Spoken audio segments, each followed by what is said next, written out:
How to find Hilton Hotel Policies in the Hilton Help Center. Hi everyone, I'm here to assist you today. Without any delay, let's jump right in. These are the Hilton Hotel Policies in the Hilton Help Center. You can go to Help Center and you'll find hotel policies, items left at the hotel. If you think you've left an item at hotel, it's best to contact them directly so they can quickly start searching.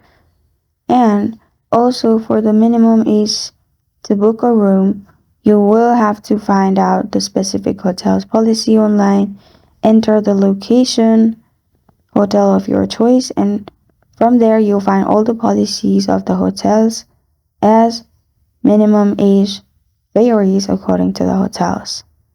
Also, packages sent to the hotel. Most of the Hilton properties hold packages for you.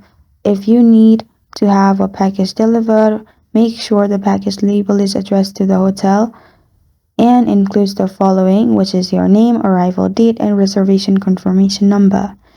Also, for the resort charges, all resort charges, if applicable, vary by hotel. To do that, you can go to the hotel policy again of the hotel you're staying, and also many of the properties are 100% non-smoking hotels, but if available, you may request a smoking room as well. And this is how to find Hilton Hotel Policies in the Hilton Help Center. Thank you for joining me today. If this video helps you out, please leave a like and subscribe for more. Got a question or want to suggest a topic? Comment below. Thank you for watching.